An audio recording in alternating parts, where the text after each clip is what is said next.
Well, hello everyone, and welcome to another episode of the Full Quota Podcast. My name is Mpho and I've got Tim Delace here with me. Thank you for spending your hour with us, wherever you are in the world. Remember, you can follow us on the Full Quota Podcast on X. Subscribe on YouTube, which you most likely are watching this, so please do subscribe. If you're watching on X, please follow us on X, and then go to YouTube and subscribe. Also, if you like audio and want to go to the gym and have us in your ears and debate with us while you're running on the treadmill or you're driving in your car, you can do that on Apple Podcast at Full Quota Podcast, and as well as Spotify at Full Quota Podcast. You can do that as well. And obviously, just to conclude all the advertising and everything else, please do. We are running a drive where and this will just be, this is a mainstay of our show throughout, right? You can buy some coffee to help contribute to the show and to the running of the show and to the content that we bring you. We are the only podcast that covers domestic cricket in the depths that it does, and we are looking also cover the Proteas, men and women, and so we are looking to add more content and bring more stuff to you throughout the cricketing calendar. And it can only be helpful. It can only be done with your support, right? And so please do help us buy us some coffee actually, but it's buymeacoffee.com/Full Quota Podcast. Any contribution is appreciated. It's been an interesting week, but hey, Tim, how's Cape Town going? It's been raining this side, but I'm assuming your side it's been sunny. And then the question is, why didn't the organizers switch it around? But like, they know that it's going to rain. So Titans, sorry guys, go to Paul. Okay, Lions and Knights was stuck, but you know, that Potch game and Potch with Western Province and Northwest could have happened in Newlands. But that's my layman's view of it. Yeah. Look, you don't want to play cricket in April in Cape Town. You just don't. As it turned out, it would have been 4 clear days, and there would have been no interruptions. But in a general sense, Cape Town and cricket just doesn't work in April. It just does not work in a general sense. I hear you, and there was a little. It rains so often on my birthday. My birthday's in a couple of weeks, and it's so often it rains on my birthday. So it's not worth the risk. Let's put it that way. Yeah, well, Tim, happy birthday, pre-birthday. We'll say happy birthday when the time comes. But yeah, there was also the thing of the Two Oceans Marathon. So congratulations to everyone who ran both the full, the half, and the trail run. I think one of my friends won the trail run for women. So that was an interesting surprise. But lots of my friends ran in the 56, the full, and some ran in the half. So congratulations to everybody. This week was an interesting week in South African cricket, and everything's happening today. This is like big news Monday. We're going to talk about what's happened in the 4-day series, and we're going to go through relegation, but let's start with a doozy that's just come through now. You can call it breaking news. We should have like a siren that goes wee, breaking news. The first piece of breaking news is Revash Gobind, who is the former Proteas high performance assistant coach or coach, I don't know how you call it, Tim, is now the new Titans head coach to take over after Mandla Mashimbi. In the interim between Mandla Mashimbi, we had Richard Dasneves, who is a former CSA coach of the year. And so it's interesting to see this appointment. Vivash is still a very great coach and great accolades around cricket. And so really good appointment for him. Congratulations to him. But it's going to be interesting to see what Richard does going forward, Tim. The press release says, and I'm going to get the quotes here. It's not good, but I want to get the quotes. That's fine. It's good podcasting. He said he's been outstanding. He brought structure and intellect to the team. This is talking about Richard during our transition period. And we are incredibly grateful for his efforts. He will continue to play a key role in our setup with a new senior position to be announced shortly. So he is going to stay within, by the sounds of it, the Titan structure. The thing I have with this is, it's happened to Richard twice now in the domestic cricket setup. And Richard deserves a full-time head coach gig. He's done the work. He's done the development stuff. He's gone through the systems. He's been the assistant. He's been the second in command around the country. I think it's time. I think it's a real shame that he wasn't stayed on as the head. So we don't have a limited overs coach right now. We're both wearing 2019 World Cup jerseys, taking it back to the blast of the past. Yours is a happy memory. Mine is a horrible memory, but I love the shirt so much. Is he not putting his hand up for the Proteas job? And in that, he would have to kind of necessarily take himself out of the what is it, the Titans job. Obviously there's a couple of things that I'm thinking about, right? It's obviously the Proteas job. If CSA is keeping the two lines and not necessarily allowing Shukri, who has said last week that he'd take the job with both hands, so that's an interesting thing to note. But if we're still keeping the two lines, Richard would be a great addition and someone fresh, someone that Enoch knows, someone Enoch has encountered and seen into the fray potentially. Is that not one of the reasons why? Because I thought when Mandla left, I was like, yeah, he's there. He's been coach at the Easterns the entire time. He's coached Northerns. He's been CSA Coach of the Year for Easterns in the was it when it was semi-pro? So that level below, I don't know what it was called, but yeah, that semi-professional level. When they have the awards in the morning and the afternoon, in the evening, the morning awards is like for like amateur and semi-professional. He won Coach of the Year there. Is that not it? Yeah, that would certainly be an interesting selection. And I wouldn't necessarily say it's not going to happen. But I would be surprised. If they went that way, I would be surprised, simply by the way that Richard, I think, has been hard done by over the years. I think this is the time for him to get his own ship and to guide his own ship, because this, as much as he was the assistant before, and he's worked with the Titan structure for some time now, this team that he's taken to the 4-day final, which is on Thursday, this is not his team. It's somebody else's team, and yet he still managed to take them to the final. So I just look at it that way. If he does get that gig, well, good luck to him. It'll certainly be a challenge. But we'll see. I'd be surprised if I'm honest. The names that are being banded around as in terms of possible candidates, if Shukri does not get it, those would be my preferred choice. We spoke about that last week, but let's wait and see. Yeah, look, and them keeping him around the Titans setup. Maybe the Titans want a director of cricket. Who knows? That could also be a possibility, the way the Titans are being run. They used an entire scoreboard to show the YouTube game between the Warriors and the Dolphins, and only one man was watching that game, and that was Jacques Fall. Probably one of the best cinemas in the country, by the way, using that scoreboard as his own little world. But hey, it's his business and it's his team, so he can do that. So yeah, well, congratulations to the Titans on your new coach. The other piece of news that has come out of the wire, and like literally we're setting up, and this press release dropped. CSA loves 2 p.m. We should try and move this time, Tim.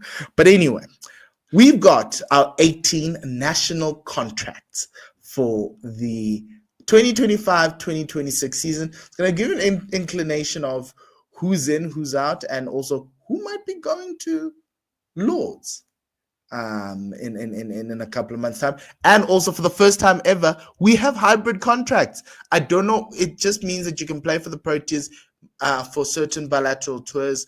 But the question is, I think some guys might have needed more of a hybrid contract than a national one, because that covers you across all two minimum two formats, and the people who have hybrid contracts are the ones who, one of them I think should be playing one format, but is that telling us about the other one? But these are the things we're going to be talking about. Let's give you the list of the people who have the contracts, right? So Tim Bavuma, obviously as captain across Test and ODI, David Bellingham from Western Province, Nandre Berger from Western Province, Joe Kutsia, Tony DeZorzi, Reza Hendricks is an interesting one, and we'll talk about that. Just put a pin in that one. Marco Janssen, Keshav Maharaj, Gwena Mapaka gets his first CSA contract straight out of straight out of varsity, and now you're getting paid like a professional cricketer that you are at a CSA highest level. Proteas level. Well done, Gwena. Aiden Markram, Vian Mulder, Sinan Muchisami, also an interesting pick. Lungi Ngiti, Kagiso Rabada, Ryan Rickleton, Tristan Stubbs, Carl Verena, and Lazard Williams. And then the hybrid contracts, David Miller and Rassie van der Dis, and a couple of interesting things to pick up here. I like the hybrid contracts. Tim, does that mean that David Miller is only going to play one format for us? Because we see Rassie's only playing in ODIs for us. So what does this mean for a David Miller? If you go back to one of our podcasts about three shows ago, I would say, we were discussing this particular topic in terms of after the last World Cup. And I said that there needed to be a discussion between CSA and David Miller.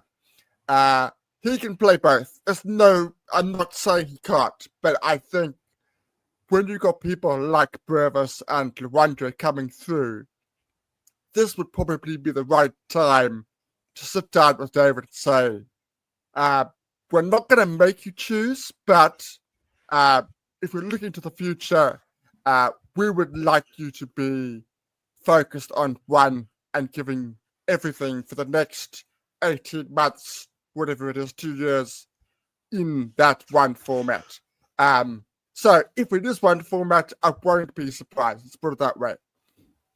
But Tim, we've got a T20 World Cup next year. Do we not need him for that? Or is that T20s? And are we then saying that we don't need him for the ODI World Cup going to 2027? Or is this just a situation where we're like, you know what, guys, we don't need you in this cycle because we have away tours and we're trying to bed in youngsters.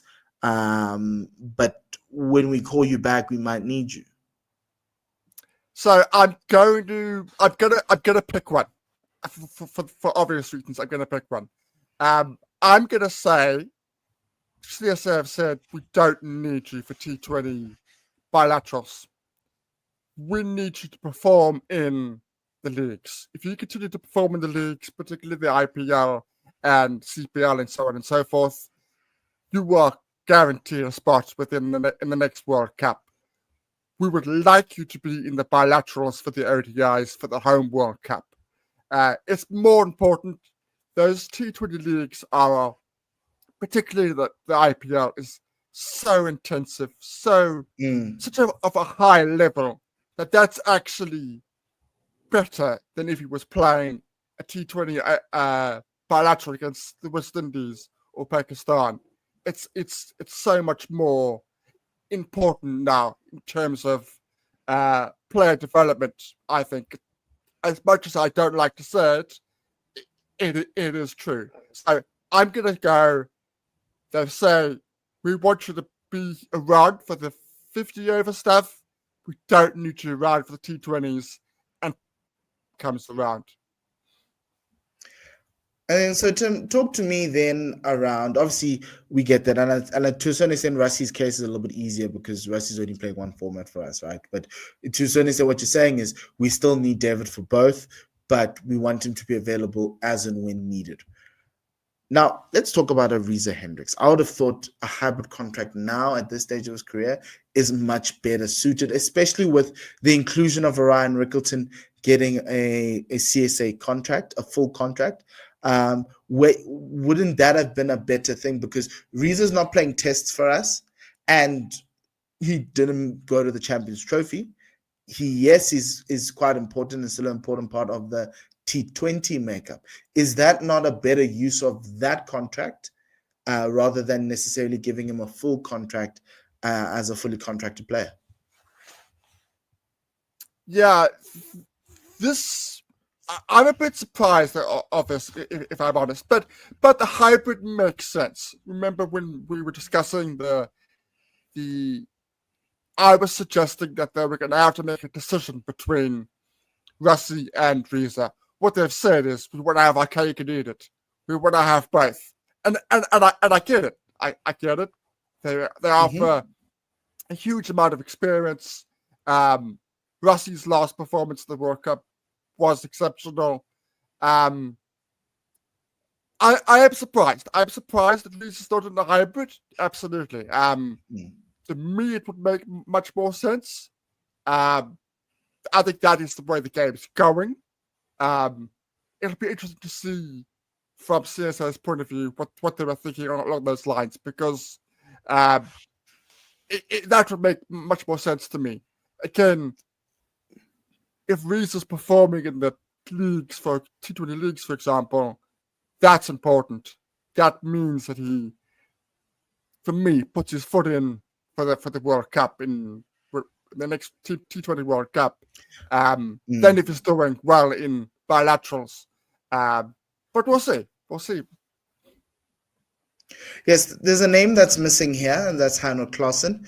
Very interesting to note in the press release that discussions are ongoing, and they're going to come back to that. So, what do you think that might end up being? That's an interesting one, because again, we're talking about hybrids, we're talking about Russ's situation. I'm not sure which way to read this one. To me, it suggests that maybe this is more Heinrich's decision than Cricket South Africa's, I would argue. Cricket South Africa would be mad not to want to have him within the structures as much as possible. So if they could, I would have turned down to a contract, not necessarily a hybrid, because he's so important to both formats.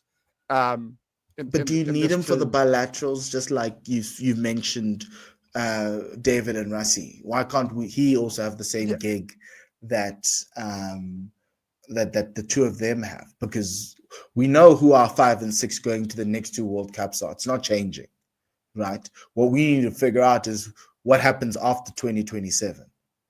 Is Stubbs your 5? Is who's your 6, right? Develt and Stubbs, or whatever it may be, right? And so, it's just interesting that they couldn't get to a point. I'm assuming it's more of a money issue, because the hybrid contract's the hybrid contract and it's new. But it doesn't, because here's the thing. From the way I see this, Tim, is the central contract, the main one, is for your test team, right? Because we're traveling around the world. We're going to England this year.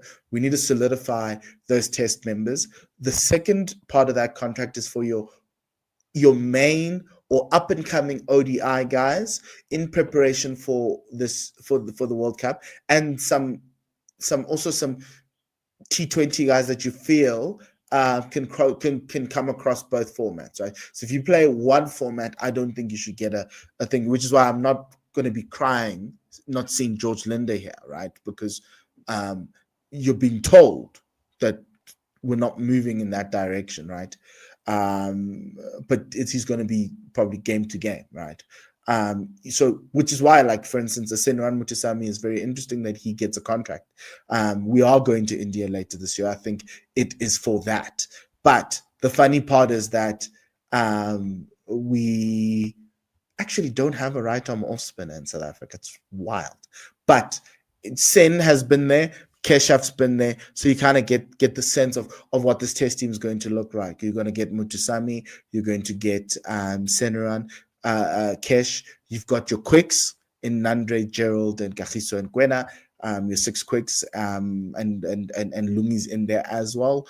kind of giving you a sense of how it's going to look. And also Lazard. For those bilateral series where you don't need a Kagiso, where you may want to be resting Nandre or Marco, you've got Lazard as your backup. And I think that's a really good, I think it's a very shrewd call, because Lazard to me is someone who can play across all three formats. He, could go there. The other one that's obviously missing is Dane Patterson, right? Out of this one, I would have thought you would have given him a contract, unless if World Test Championship is the end, which means he's just going to get the match fees for that one, and that is it. But it also gives you an indication that if he's not there, do not be surprised, because this is where we're going. And if you look at the games we're playing away, we're going back to England, but he's still not on contract. Lazard's on contract. So it'd be interesting. I wouldn't be surprised if Lazard is somehow makes it into that 11 if injuries work his way. Yeah, look, prior to his latest injury, Lazard was the next one on the conveyor belt. Lazard was the next guy that we were going to go to. So this makes perfect sense. Lazard, in my opinion, definitely deserves this this contract. There's absolutely no doubt about it. He is the next individual, as you say, in terms of our pace arsenal. Should we be hamstrung with injuries? My goodness, I'd like us not to be hamstrung with injuries for the next 12 months. For a change, but yes, I'm very happy for him. Very, very happy. Just hope that he stays fit for the entirety of his contract. Yeah, because look, it'd be nice to have a Lazard at Lords, right? Have possibly one of Gerald or Nandre, with Kagiso and Marco, and Lazard as the fourth seamer with Keshav as your backup. But I don't think that's going to happen, because I think they'll probably go with Van Mulder instead of Lazard in that final. We're going to talk about that final. We're going to have a special part about that. But if you're just thinking about, as a backup, he's going to be there carrying the drinks. He's a great guy to have in the dressing room. He's always loved playing for South Africa. And this is a really, really nice contract. Might be one of his last contracts. But I do think it's not going to, because it's this year and possibly going into 2027. Depending on how things shake up. Because from a bowling perspective, this is it, right? The six that they've named with the fast bowlers, just largely it. Add Van Mulder as the all-rounder, Muchisami as the all-rounder, and also add Marco Jansen to this thing. You're like, okay, cool. This is largely the bowlers we want to take forward to 2027. There isn't anyone. Tristan Lees would be someone you want to give an opportunity to.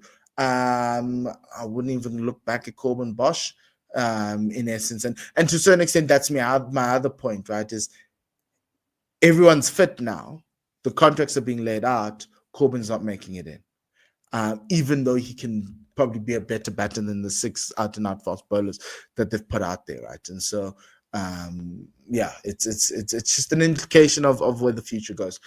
Would you not? Another point, last one is Luandre, Diervald, Matthew Bretsky. The three guys I'm looking at going, they probably could have been given a hybrid. I don't want them in the test team right now, but there's going to be a lot of traveling for them, not being played with the Titans. If I'm at the Titans, if I'm Jacques, I'm calling in Enoch, and I'm like, Enoch, come on. Just take the costs off of me. It's just half, just a bit. Because I know we're not gonna see Luandre in August. We're not gonna see them for the first part of the season until SA20, because those tours, those boys are going on. That Australia bilateral series, Luandre and Diervald are definitely going to be on there. So too Matthew Bretsky. Why not just give them an opportunity and just give them a hybrid contract and lock them in now? This will go down to money. There's a lot of things with Cricket South Africa. This will come down to money. I would love to give all three a hybrid contract. They are the future. They are the next ones on the conveyor belt in terms of the batting. They are going to be stars. They're going to be, if they reach their potential in the international stage, they're going to be on the world stage on a regular basis. I know these guys have played, but I mean, Constance has played 2 tests, but Webster's played 3. I know they've already played for the country, but that's still 2 and 3. and they have got central contracts with Cricket Australia because they see them as the future. They see them as going to be there for the next 5, 6, 7 years. That's why they've given them that incentive. I would love us to be in a position where we could say to Luandre, Purvis, and Britsky, we know you're going to be around for the next 3, 4, 5, 6 years. This is why we're going to reward you because this is what's going to happen. We see you as a future. You've done it domestically. You've done it in across formats. You've done it across divisions. This is our reward to you. I would love it, but I think if we're looking at just on money terms, that's where it's going to come down to. Cricket South Africa's going, we don't have the money.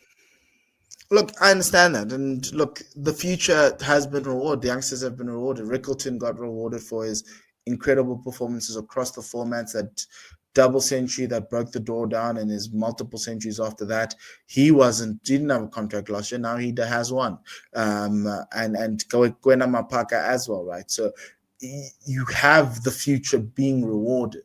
But to a certain extent, obviously we don't have the money. But now, if we're giving out hybrid contracts, 1 or 2 a year, or 3, depending on Heinrich Klaassen, then it's an opportunity to give the next generation a look in. But I get, look, you're still fine with giving them match fees at this point in time. There's no risk in locking them in.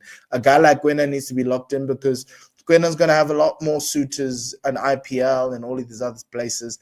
And if he's not locked in, you're going to have a struggle to lure him out of that. And to a certain extent, the 3 we've named haven't been called up into any form of IPL. Well, Devot has, and now no one's taken him. And so that's the situation there. But yeah, really interesting news. Congratulations to everyone who's gotten a contract. Really, really well deserved. And yeah, looking forward to seeing the Proteas travel and for us to watch you on our TV screens, because we're not going to be watching you in our stadiums unless we go to Zimbabwe. Maybe we should go to Zimbabwe. I don't know. That would be interesting for us to make our way to Zimbabwe. That's a Lazard Williams place. Those pitches are just all Lazard Williams. You just need, wicket to wicket, little nippy off the surface. There's not going to be a lot of assistance in Bulawayo. It's and Sen actually. If we can unleash Sen and Lazard with cash there, we could win a couple of games there in Zimbabwe. Okay, cool. That's it. Now let's move to the point of this podcast, which is we normally do domestic cricket, a wrap of the domestic cricket. And this was the final regular season week of domestic cricket. There's one more game. And I'll tell you where that game is happening and when it's happening after we go through all of this. Last week we had lots of draws, some affected by rain, some not. This time, some games didn't even happen. No tosses will even happen. No tosses even took place. But yeah, only one game concluded. The Knights and the Lions in Bloemfontein match abandoned without a ball being bowled. And so too the game in Botch between the Northwest Dragons and WSP Western Province also abandoned without a ball being bowled. Boland and the Titans and Centurion, they got some games. I don't know how they got some cricket going, but yesterday was a really, really fine day for cricket. And I think the first day it rained here in Johannesburg, but it didn't rain in Pretoria. And Peter Malan scoring 118 runs. Yanku Smith of the Titans taking 3 for 54. Rivaldo Munsami scoring 117 yesterday, a really beautiful century, a culmination of a really good season for him. And again, second season. He should be next one up from a Proteas perspective. Devil Brevis with an 80 and Neil Brand a 61. There was a draw, 323 for 6. And then the game that had implications around who was going to finish in second place or in the final was the Warriors taking on the Dolphins. The Warriors ended up beating the Dolphins by 37 runs. The Warriors scoring 264 up front. Then the Dolphins replying with 208. And then the Warriors posting a 325 and leaving the Dolphins with a mammoth 381 to get. They couldn't get there. They missed it by 37 runs, which was also quite entertaining. Senran Mutasami, 106 not out, and 5 for 95 against his former club, twice former. Jordan Hanuman scoring a 52. Christopher King, 5 for 61 for the Warriors.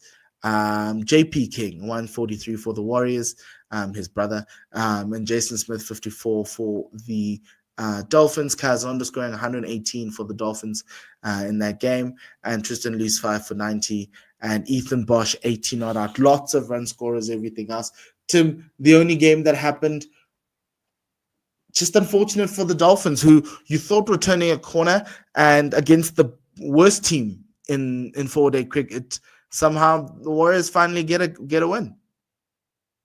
The Warriors finally turned up. I'm not entirely sure why, but they absolutely turned up at the final game of the season, which annoyed, I'm sure, the Dolphins.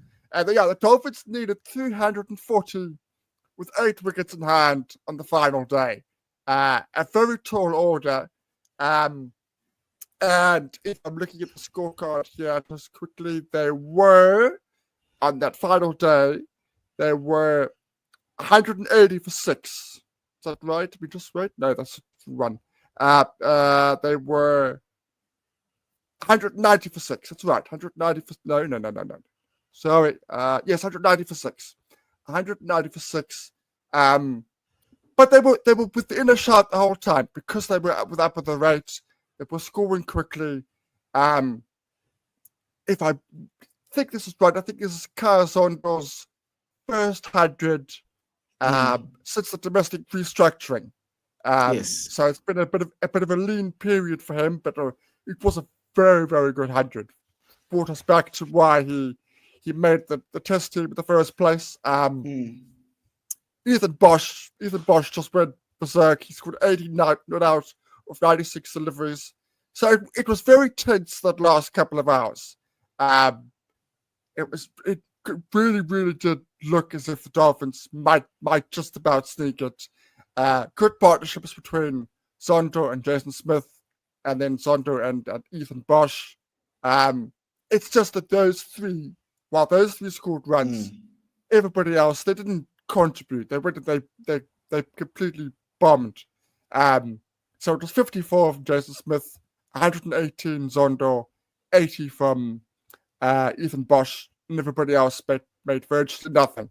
But because it had something riding on it, because it meant something, because the result mattered, it was an exciting game, and it did go right down to the last hour of play, really.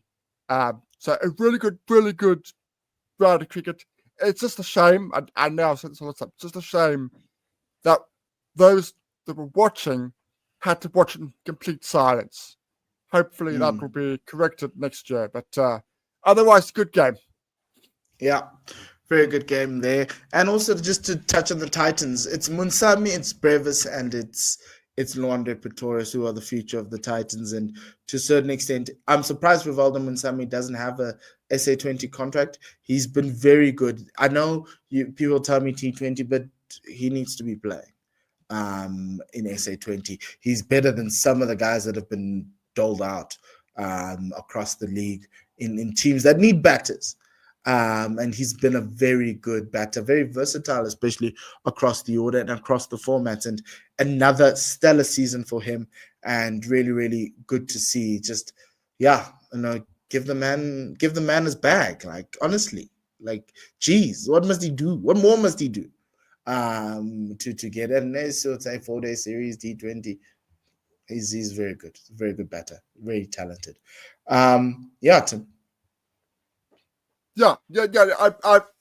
I've been waiting for him to develop. When he was playing in Division 2, he was scoring runs, but I think that there was an acknowledgement that I need to be playing Division 1. I've got the talent, I've got the goods. I think he struggled a little bit in this season. I think if I'm looking at the stats, but this was a very good 100, and when he's good, he's very, very, very good. And yes, without question, not having a SA20 contract is a bit of a surprise for his talent, because he genuinely can hit the ball, and he certainly hit the ball in the 4-day game. Look, if you hit the ball, you can hit the ball. It doesn't really matter what format it is. Stop giving us these mediocre English players. Look at home, please. There was another game that happened this week that I don't have covered. It was the final of Division 2 4-day series.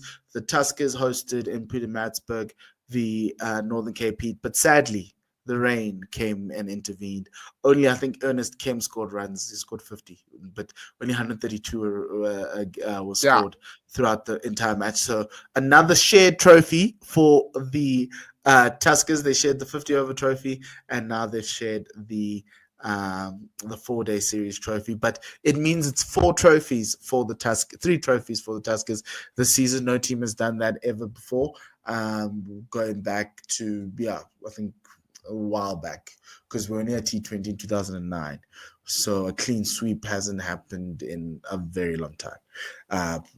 But it is a Division 2 clean sweep, and so it's a clean sweep nonetheless, and they've done really well. And looking forward to having them coming up next year and seeing how they're going to, what business they're going to do. Because if they go with what they did last time, I think they said they are going to go down. Even with the current team that they have, they're good for a couple of wins, but not to challenge. They need more. They definitely need more. Yeah. Cool. And then so let's look at the table to kind of close out the regular season. And it's important for promotion and relegation. We'll look at that as well. So the table ends as follows. We have a final, ladies and gentlemen. The final is at the Wanderers. It's the DP World Lions taking on the Momentum Multiplied Titans, the Yixke Derby.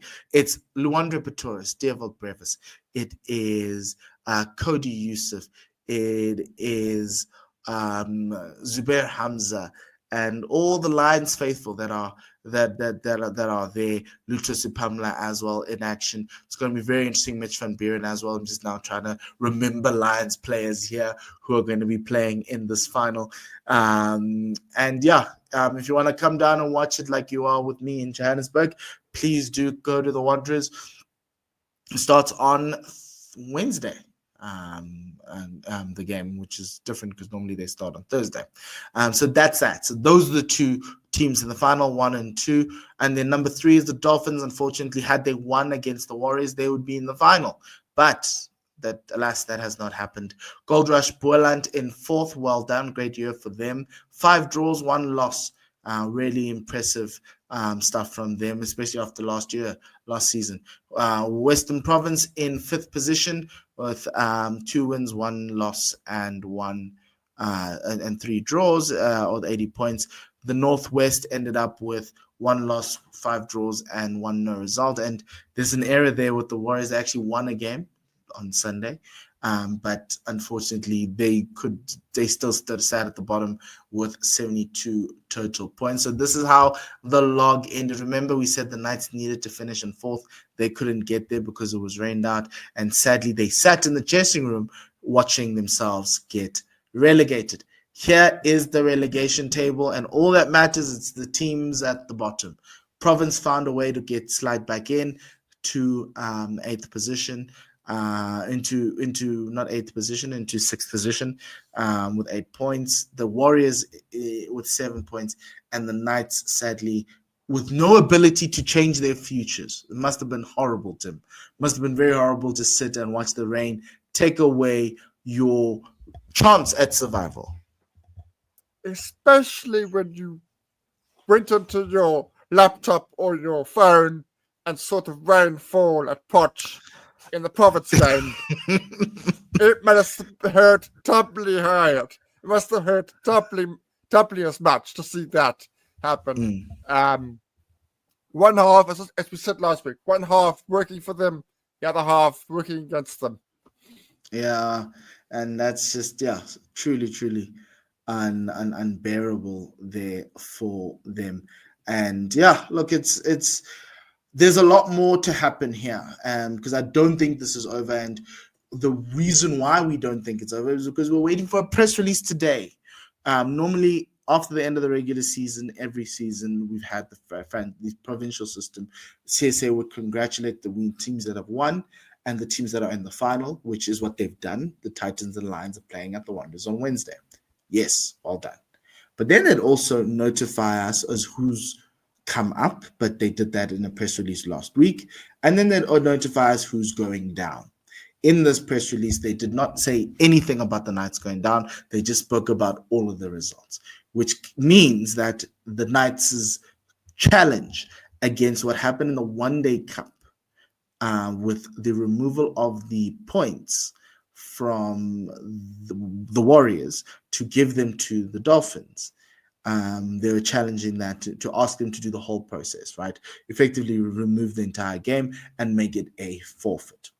What CSA has said in a press release, not a press release, in an interview on the 12th of March, Eddie Causer, the head of domestic cricket, he mentioned that no, they're just taking the wins and the match still did happen, so the accolades and the runs were scored and everything else, right?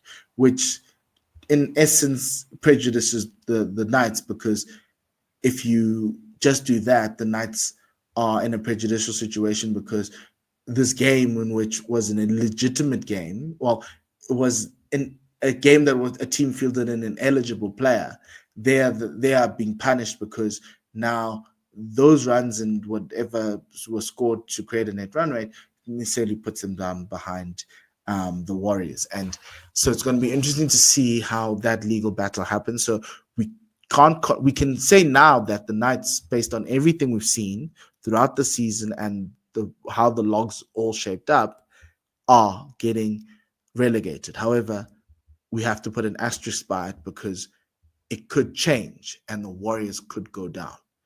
Largely if CSA, if we get a ruling and a judgment around how to treat that it's not a forfeit, it's a punishment, right?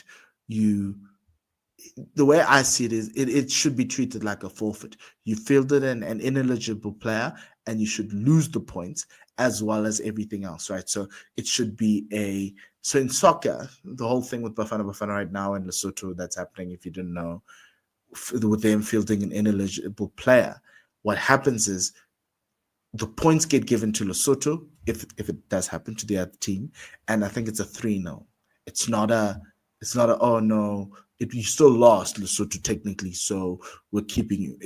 We're effectively reversing the game and awarding the win to the other people and changing it. So CSA needs to figure that one out in terms of that, because net run rate is the reason why the Knights are relegated in the one-day cup. The reason why the Knights are relegated. That's effectively what the answer is. Yeah. I just agree with everything you say. We wait and see. Cricket South Africa always seems to take a little bit too long with these instances. It took 21 days to tell us what happened out of the fallout from that game itself. That's 3 weeks. So we'll wait and see. But as you rightly pointed out, as it stands, the Knights are relegated, with the disagreement between the Warriors and Knights still to be decided along that competition. Yeah, but from a Knights perspective, if you look at their season, Tim, they did try. The one-day cup, they went at it. They tried their best at it, and if you looked at halfway at the one-day cup halfway stage, you thought that actually we could have a Knights in the final, and that's how well they were playing. Yeah. After that, I do not know what happened. I really don't know what happened. It just fell off a cliff, and yes, the rain didn't help.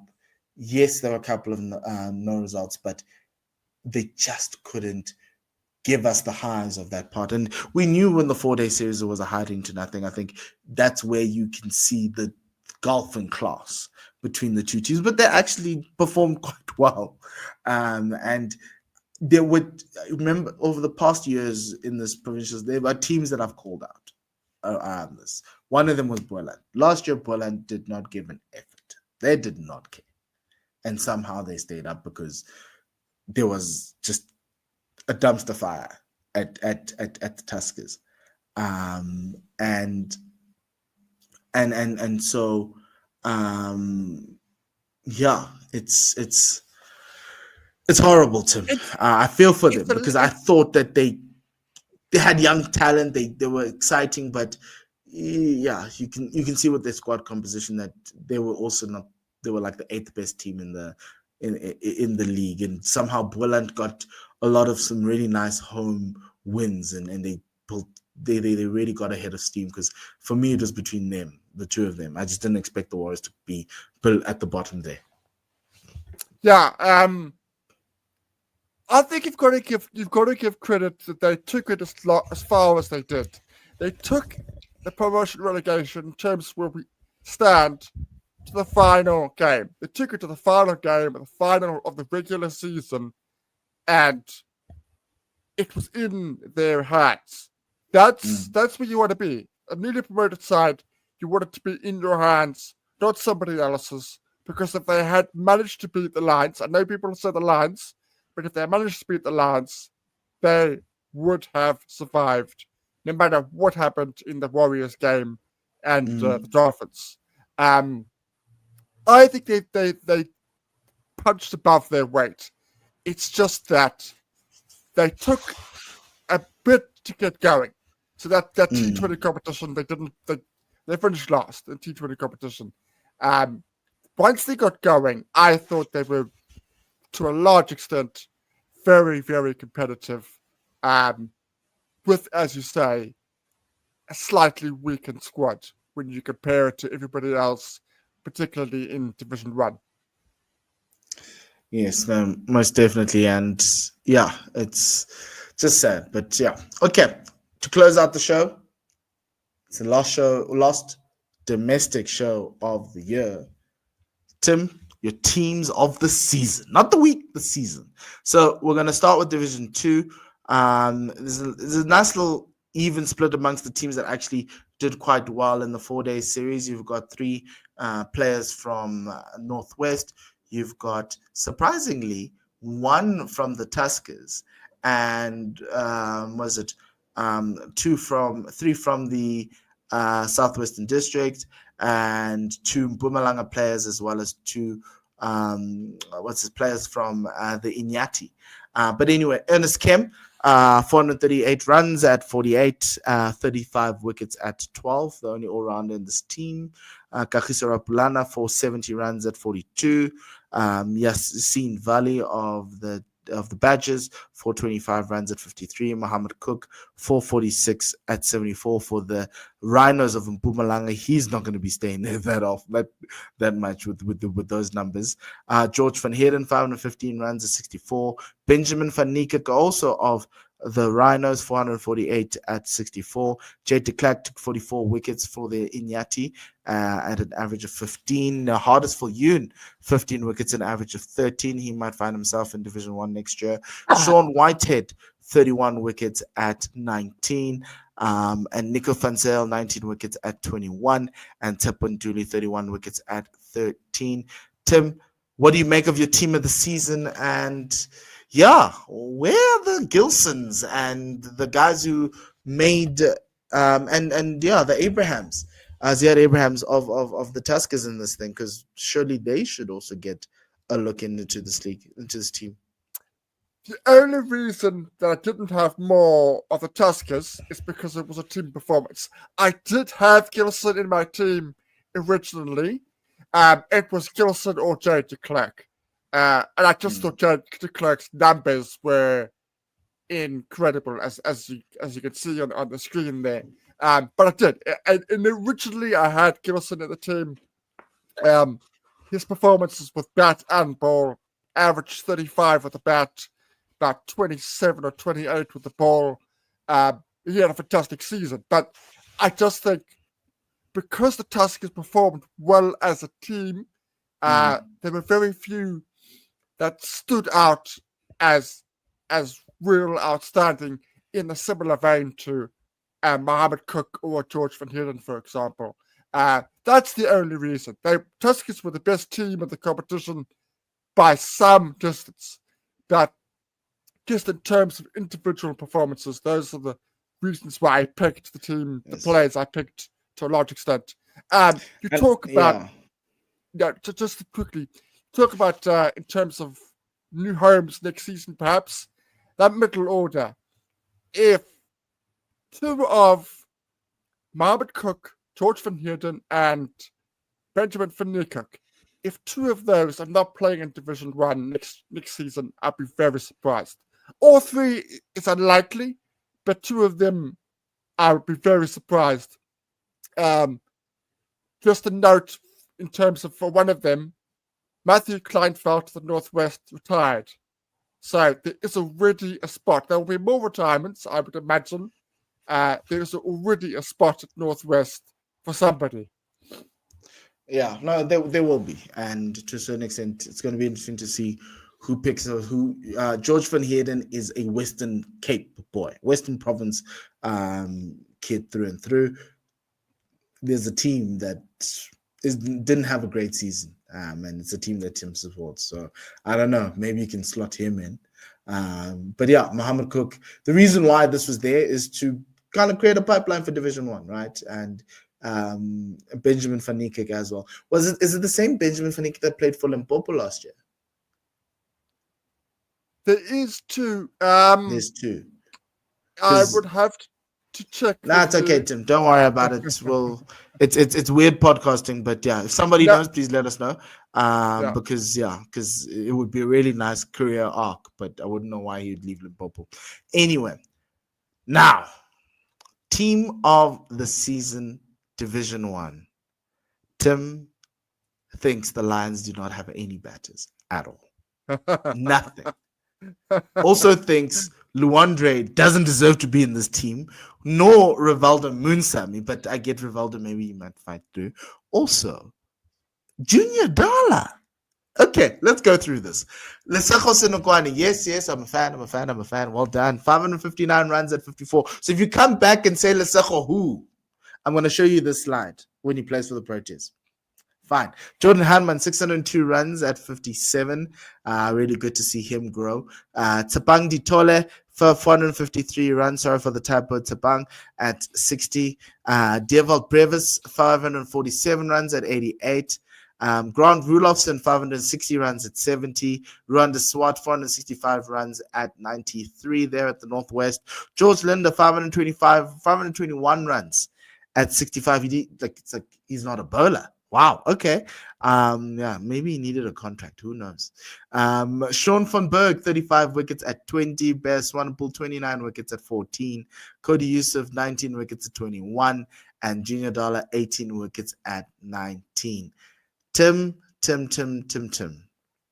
Okay, so why? I'm going to bump him there. Luandre has to be in this team. Of course he has. Who are you? I can't believe I'm. No, huh? Give me Luandre's stats, and who are you taking out? So I'm going to take out Jordan, just because I just think Luandre's was so expensive. But it's because Luandre's was a small sample, and I suppose I was thinking Jordan over a longer period throughout the season pips it. But in terms of impact, pure impact, Luandre would be right that he pipped Jordan. Otherwise, I'm happy with my team. I'm happy with everything else. I know there are questions. So, for example, Matthew de Villiers, Peter Malan. No. So, Matthew, hugely impactful. Not just with his batting, just his general. He's a really good fielder. If you watch closely, his slip catching yesterday in the win against Dolphins was exceptional. Took 2 absolute corkers. But if you take away, he averaged under 40 for the season, throughout the season, because he had quite a few low scores. So it would look a bit strange to have somebody there. So he scored 498 at 35. Team of the season, that's a bit of a stretch. Very, very impactful, but in terms of that top six that I already have, I'd find it hard to get him in that top six. So here are Luandre's numbers: Yeah. 292 runs in 5 innings, with 200s and a 50. He also there's a handful of guys on 200s. Peter Malan's the only person with 3 centuries in the season. And then he had an average of 58. And it was an average of 58. The other person that I think you're overlooking here, Tim, is Bjorn Fortuin. He scored 200s lower down the order. I don't understand why he's being overlooked for a Sean von Berg. Yes, I understand Sean's taken 35 wickets, but surely you have to find a place for Bjorn. Balance at the side, which is exactly why I picked somebody like Junior. Balance at the side, leading wicket taker of the competition. I don't think I could say to the leading wicket taker of the season, you know what? Yes, but Tim, this team's never going to play. So you can pick 3 spinners and be like, Bjorn, for your contributions with the bat, we're batting long. We're going to put you at number 8. You average 48. You scored 200s. That's one more than what George Linder did, even though George scored 521 mammoth runs. And it's not a situation of, oh, no, it's between you and George. Oh, no, I've got to leave you out. Bjorn had a great season, guys. Bjorn had a fantastic season. Of course he did. But he is Mr. Consistent. So I just think, particularly in terms of the turnaround with the ball outside, I thought I had to go with Sean. Yes, you're right. I could have picked Bjorn instead of George. You're absolutely right. I do think the fact that George's runs were more impactful. George's runs meant that to a large extent, we were not in the relegation talk in the last couple of rounds. So his was more impactful. Bjorn was more consistent. That's where I'm thinking. But you're right. It's a flip of a coin between those two. No, it's not. Tim, George is number 5 run scorer in the 4-day series. He has to be there, right? But Bjorn's contributions with both bat and ball also need to be accounted for as an all-rounder, right? Bjorn Fortuin obviously scored all those runs, but then he took obviously 11 wickets. Not that is a little bit tough at 32. But that's another really lovely all-round option that needs to be taken into account with all his 2 centuries. Because the way I look at the batting here, outside of us getting to 10 games or getting to 14 games, a double round, if you can score centuries, 2 centuries, that tells me something. Or if you can get a more than like 4, or like 4 is the cutoff of milestones, half centuries and centuries, that tells me something more than that. The thing with Luandre, he's done it. He's got 3 of those in 4 games, in 5 innings, right? And so Bjorn's similar to that, right? Bjorn's got 3 in seven innings. And it's the Lions. They don't need him. But yeah, look, just again with the Proteas, Bjorn just gets sidelined. Just like I'm trying to fight for my brother here. But anyway, we're going to fight this week. Finally, Tim, that is it. But one more game. I just want to touch quickly. Finn Niekerk has been with the Mpumalanga since 2012. Hasn't moved an inch. Okay. Thank you. That's covering Benjamin. Hi, Ben. Another Ben. The other Ben. Not the Limpopo Ben, who has gone missing in the last year. From a cricket perspective, he's probably living his best life. We don't know. Finally, we've got a final. Titans, Lions. The final CSA wants, it can actually draw crowds if they advertised for it. It's on Thursday. So please do go to the Wanderers. You might even see some Proteas. There might be a young Reza Hendricks walking out there in the middle, going to play for the Lions. And Rassi might also arrive. You don't know. Timber might even make an appearance. You catch my drift. Timber of the Timber Bavuma overlets and Davids. That's the type of things that we can see this week. Then you've got Luandre, you've got Dervalt, you've got Rivaldo, you've got all the guys the Titans are bringing, including Junior Dala. And it's going to be a massive, massive game. And Tim, what do you think is going to happen? Who's going to take this 4-day series final? Are the Lions going to continue to be the Man City of South African cricket? Yes, they are. They are. Richard deserves an awful lot of credit for turning what I think was a ship that was going in the wrong direction in terms of the Titans. I definitely don't think it's the second strongest team in this competition, but it's there. It's in the final. But it's going to rely on those individuals that you touched on. If Rivers, Luandre, if those guys don't come off, they are going to struggle. They are going to struggle massively. It's I think the title. Not I don't think. I'm pretty sure the Lions will win and will win relatively comfortably, barring some sort of injury crisis in the next couple of days.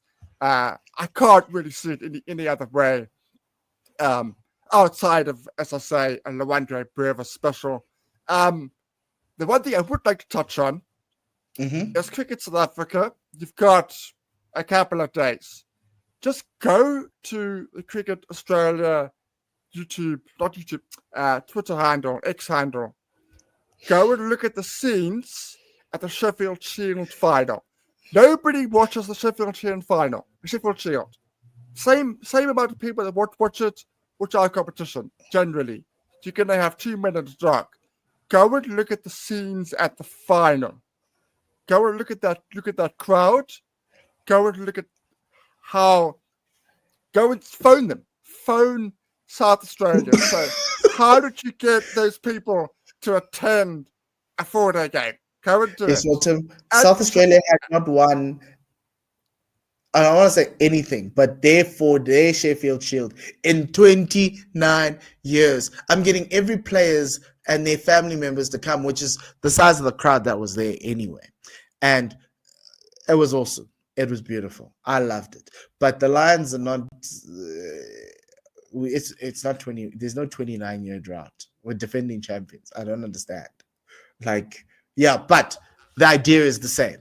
Figure out a way to get people into the Wanderers for these games, because my word, that was awesome. That was really, really awesome. And I might actually make my way through on a couple of the days just to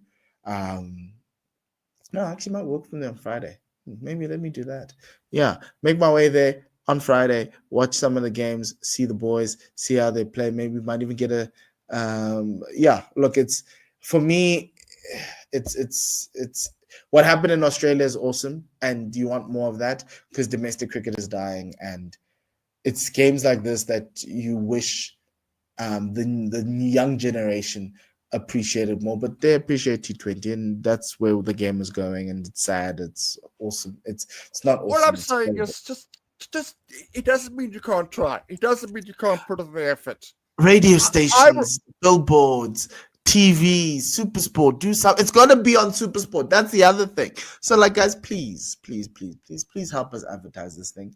CSA, come on. This is the one. I've asked you for a lot of things over the last 5 years, but surely this one has to be a no-brainer. It has to be. We need to get bums and seats. So the way if this game goes the same way the first game went at the Wanderers, where they had the Lions 4 for 4 in that second innings, the Titans are going to come prepared for a fight. It's going to be a war. The question for me with the Lions is, do you go with the old faithful, or do you, Russell Domingo, unleash the Proteas? That's up to you, Russell. I'd unleash the Proteas. I'd unleash the Timber and be like, Timber, we need runs. But that normally doesn't happen. You could get a pair, and that's what it is, right? And so, yep. And you can also see the future of South African cricket. That's the other thing. So it's really, really awesome. You're also going to be getting the likes of Andile Pehlukwayo, Sponelo Makanya, Neil Brand, SA cricket captain last year, if that floats your boat.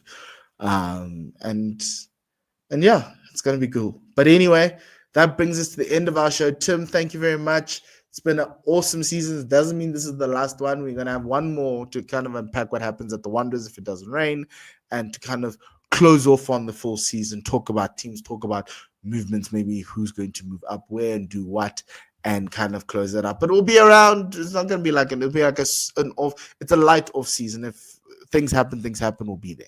And we forgot to talk about the India tour.